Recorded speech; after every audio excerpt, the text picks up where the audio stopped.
Wife reveals that she's pregnant, but I know I'm not the father because I'm sterile, so I play along. I, 38M, got married to my wife, 33F, 2 years back. We'd been dating for 3 years, and she was more inclined towards marriage than I was. But just to make her happy, I agreed to it. Around a year ago, we started trying to have a baby. Again, that was at my wife's insistence. We struggled a lot during the period that we were trying to conceive, though, and things got so bad for my mental health that I decided to go get myself tested. My wife had become mean during the time that we were struggling to conceive, and I tried to deal with her behavior, but it was just too much to bear. So a few days after the test, I was told by the doctors that I was sterile. To be honest, that pretty much broke my heart. Even though having a baby wasn't my idea, I'd started envisioning my life as a father already, and I really wanted to be one. So, to learn that I'd never be able to be a dad was the most devastating news to me at the time. I'd been trying to work up the courage to tell my wife that I was the reason we weren't able to conceive, but I was afraid of how she'd react. She'd already been so mean to me that I couldn't imagine her reaction when she'd find out that what she wanted was probably never going to happen with me. So, I waited for a few days after I knew the results of my test to tell my wife, but she's the one who ended up giving me a surprise. 4 days after I knew that I was sterile, she sat me down and told me that she had some really important news to share with me. I was extremely scared because I thought that she'd somehow found out about my sterility, but no. She wanted to tell me that she was finally pregnant. I was shocked to my very core at what she was saying, but thankfully she was blissfully unaware of my true feelings and began to celebrate almost immediately. I tried to join in on her happiness so that she wouldn't doubt me or whatever, but the very next day, I got tested again just to confirm that I was really and truly sterile. Once again, I received the same results. I was at a loss because if I wasn't the father, then my wife was most certainly cheating on me. The medical procedures that she needed to conceive artificially were expensive, and since I was the only earning member between the two of us, she couldn't have gotten anything done without asking me for that sort of money first. So she was obviously cheating.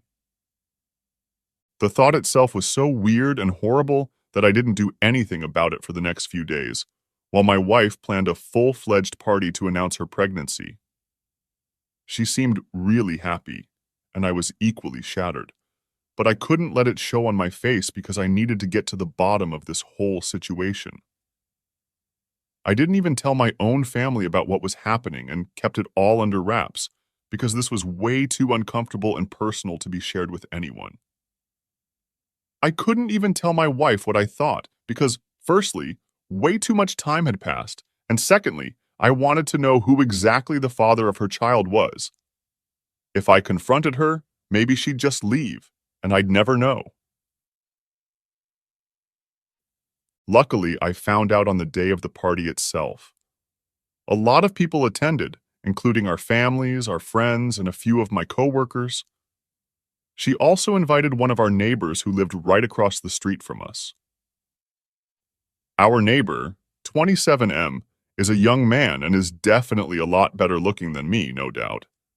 Not just me, but he's probably better looking than most people since he's a model. He's still trying to make a name for himself in the modeling world. He moved in with his aunt, who owns the house he lives in, so that he's closer to the city, since his own family lives really far away. My wife has always had a soft corner for this guy, and would cook for him and his aunt when he'd moved in initially. He's even come over to our house for dinner a few times, and we've chatted about his work. He's well-spoken and well-read as well, and he's also a literature major like my wife, so they have a lot in common and hit it off instantly the first time they met. I never had anything against the guy since he seemed sweet enough, and I trusted my wife too. But when he entered the house on the day of our party and my wife's eyes lit up, I could sense that something had changed. She made a beeline for him as soon as he walked in, and they hugged each other for longer than she'd hugged any of the other guests. Nobody else seemed to notice this, but I did, and I could tell that they had something brewing. But I just needed a way to confirm it. So, I decided to excuse myself to go to the loo, but headed to the bedroom instead and opened up my wife's laptop. I'd been able to check her phone while she was asleep a few days after she told me she was pregnant, but I hadn't found anything suspicious. Getting to her laptop had proved to be a little more difficult since whenever I was home, she was constantly watching something or typing something on it. Whenever I'd ask her what she was doing, she'd turn the screen away from me and tell me that she was working on her novel. That had been going on for months, and I respected her privacy because I'd actually thought that she was working on a novel. Now, the situation had changed, and I was pretty sure that there was no novel, and it was just an excuse to hide the contents of her laptop from me. Thankfully, there was no password or anything, so I had easy access to it. After some digging, I was able to find another email account in addition to her real one. I switched to that one and went through the emails that had been sent and received. I went through those emails and they were full of confessions of love from my wife and also the other guy, our neighbor. I recognized the email address since he was using his real name, and in the more recent emails, she was telling him that she was pregnant. He didn't take it kindly and was upset about it, so the mail stopped for a while, presumably because he wanted to end things. But my wife wasn't going to let him go.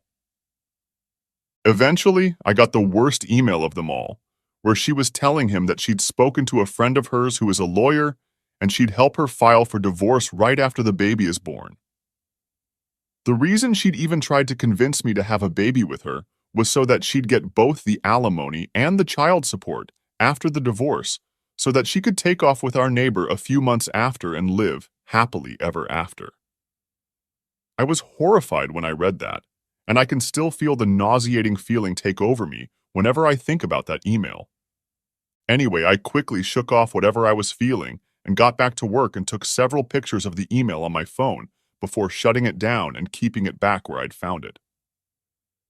I was less concerned about the cheating and more disgusted by what my wife was trying to do. Cheating was one thing, but trying to trick me into having a child with her and then making me pay all that money, just so she could fund her dream life with her struggling boyfriend, was so psychotic. The cherry on top was that she was such a great actress that I hadn't suspected a thing yet. Her happiness was almost disturbing, but I was so angry about all of this that I decided to go the extra mile and take my revenge. I'd made up my mind to play along, and then I'd drop the bomb on her when she was least expecting it. There was no way I was going to let her just get away with it without feeling the hurt, betrayal, and frustration that I'd been feeling when I found out about her dishonesty. Call me a psycho, but I did what I had to do. So, for the next 9 months, I played the perfect husband/father-to-be. It was tough knowing that she was lying through her teeth to me all this while, but the more she lied and pretended to be happy with me, the more it strengthened my resolve to see this through. I attended every meeting with her doctor and made sure she took all her vitamins on time and was the best husband that one could ask for.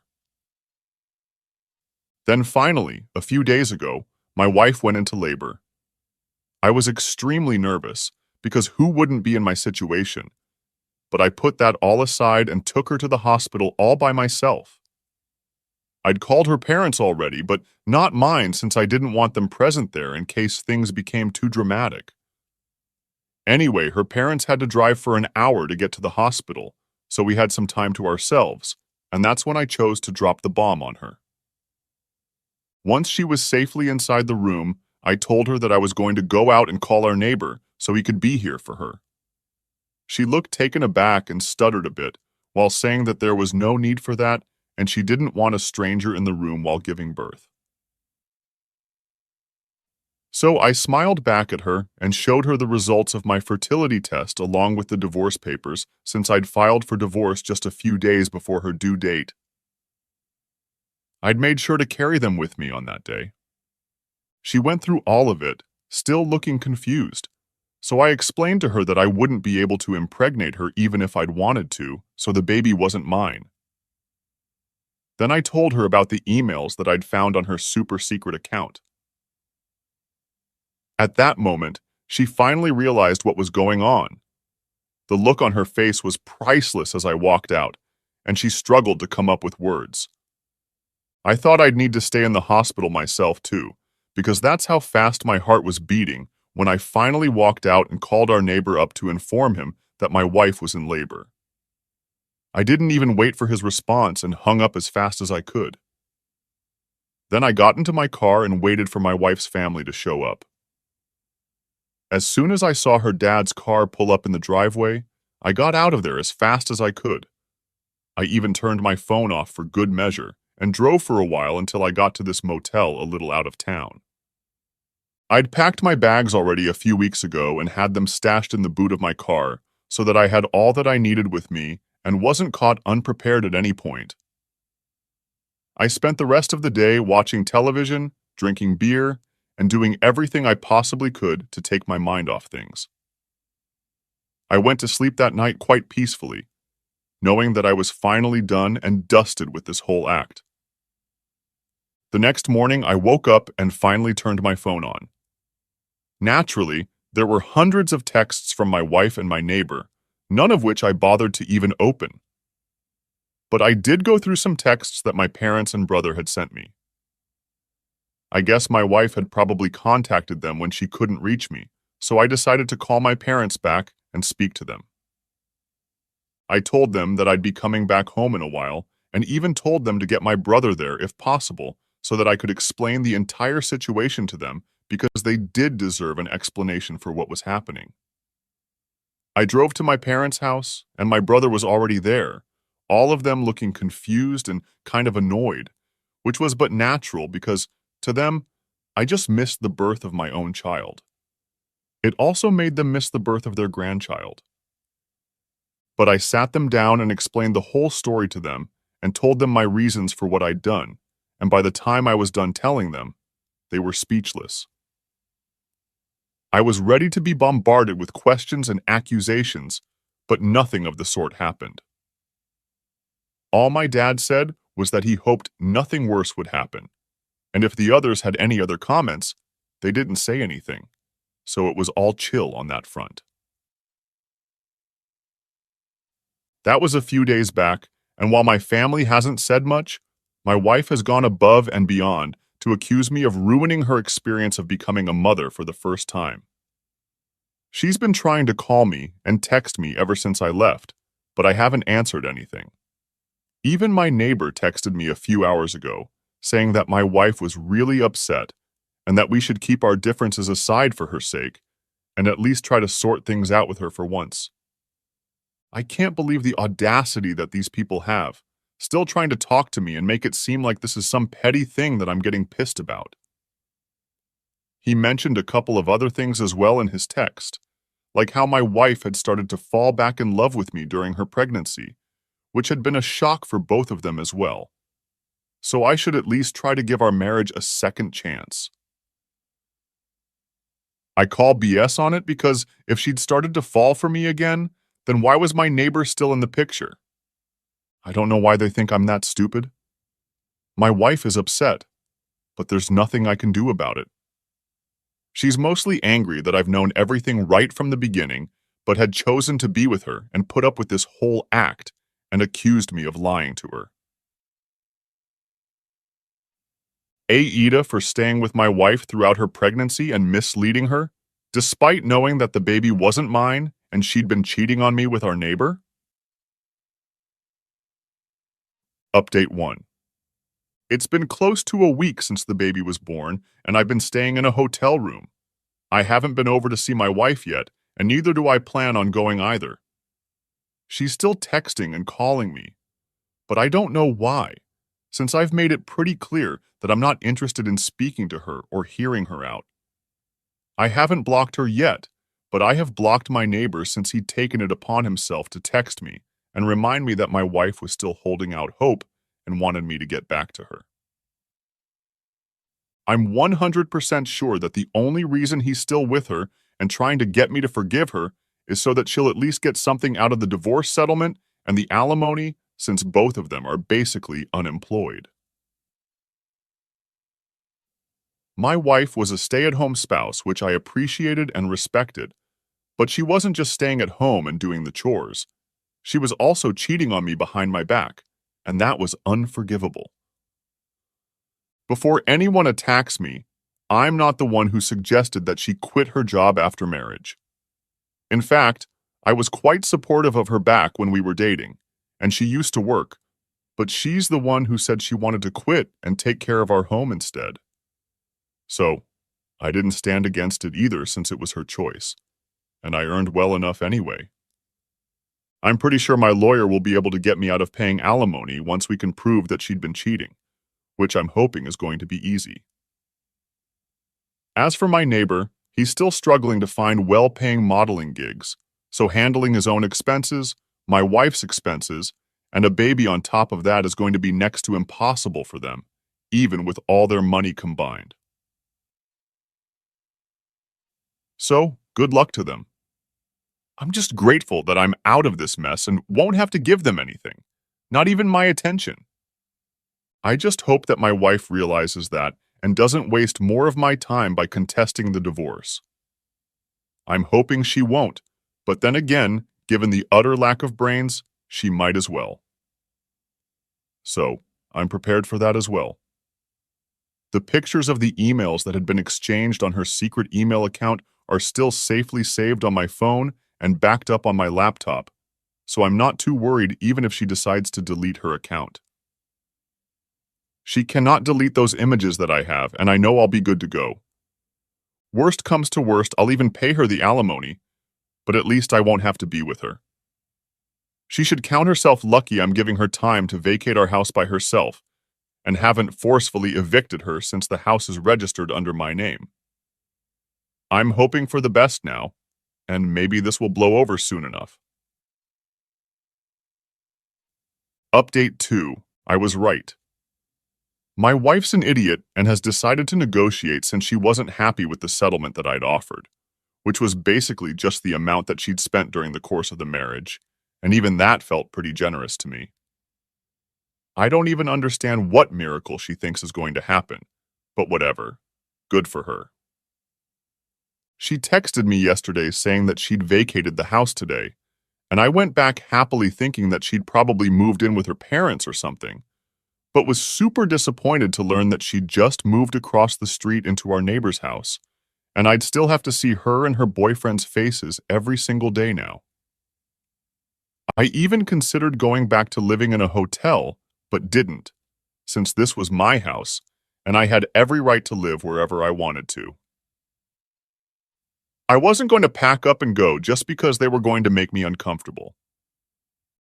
I did wonder why my wife hadn't gone to live with her parents instead, since living with our neighbor was going to negatively impact the divorce case, and she was just making the situation worse for herself. But I didn't have to think too hard because, while scrolling through all the unread messages that I'd received from multiple people so far, I also noticed one from my wife's father. I hadn't responded to several people who had texted me in the past few days, and his message had also gotten lost in it. It was a long text about how sorry he was regarding what his daughter had done and told me that they were strongly against her actions. Her father was saying these things, so it meant a lot to me and validated my emotions so much that I could feel tears coming on, but held back anyway. He apologized for my wife's behavior and told me that he'd cut her off since she told him that she wanted to contest the divorce. So far, nothing that my wife was doing made any sense to me at all, since everything that she'd done was eventually going to backfire. And surely, even someone like her had the good sense to realize that. Either she's just really stupid or she still has some sick and twisted tricks up her sleeve. I'm hoping it's not the latter, but then I wouldn't put it past her. She is pretty much the worst. And this living arrangement is definitely going to lead to some complications, and I'm sure they'll try to make me uncomfortable or jealous. but I'm determined not to let them get under my skin and provoke me, because they're definitely going to use that against me. All things considered, I'm still saving a fortune since I don't have to live in a hotel. Update 3. So, it's been a month since the negotiations for my divorce settlement began, and so far, it's going pretty badly for my wife. I've been able to prove that she'd been cheating on me, and she'd even made my job easier by moving in with the guy I'd accused her of cheating on me with, so there was no question about the validity of my claims. She tried to make up some false accusations about how I was an alcoholic, which is also why I was sterile, and that's why she'd gone ahead and had an affair. She claimed that when we were trying to conceive, I'd become really cruel and bitter towards her, but that was all disproved quite easily since everyone knew I'd quit drinking last year when we decided to start trying for a baby and haven't touched alcohol since. Again, I don't know why she thought that would work, and it was pretty damn stupid on her part. I guess she was just grasping at straws since her initial plan had failed miserably, and now she was too busy being a mother to be a scheming mastermind. She was too busy, and her baby daddy was too stupid, so there they were. By now, both of us are well aware of the fact that the chances of her walking away with any alimony at all are very slim. I guess she must have told her boyfriend this, since a few days ago, she was quite unceremoniously kicked out of his house with her baby. Yeah, that's right. I heard a lot of screaming and shouting from their house, and then within minutes, I saw my wife and her son being pushed out of the house while the father screamed absolutely disgusting things about her and called her every name in the book. I was watching all of this happen from my living room, and the second I saw him shove my wife out while she was carrying the baby, I rushed out to help. Enmity be damned. I couldn't let a poor innocent baby suffer for something that isn't even his fault. By the time I reached his doorstep, he'd already slammed the door shut while my wife and her son were both sobbing. I carried the baby and grabbed my wife's hand so that I could lead them back to my house across the street, and then called my father-in-law up so that he could take her home. Within an hour, he showed up and took her away, once again thanking me for all that I'd done. During that 1 hour, my wife had been crying like a baby herself, so I'd basically been calming both mother and child down myself. I wanted to call the cops as well, but she managed to persuade me to let it go since she didn't want more trouble. She was apologizing again and again for whatever had happened, and told me that she'd been so desperate to be with the one she loved that she lost all her self-respect and morals, and she was truly sorry about all of it. She told me she'll accept whatever happens and isn't going to negotiate anymore, so the divorce is finalized faster. I guess that's one good thing. I hope she decides to press charges eventually on this asshole, though, and heals herself as well. But at least I did whatever I could and was a decent person, and I don't regret anything. And that brings us to the end of another incredible story. If you enjoyed today's story, please give us a thumbs up. It really helps out the channel. And if you have thoughts or similar experiences, drop a comment below. We love hearing from you. Don't forget to subscribe and hit the bell icon so you never miss out on our next story. We have many more fascinating tales to share, and we'd love for you to be part of our journey. Thank you for listening to Reddit Reads Real. We'll see you next time.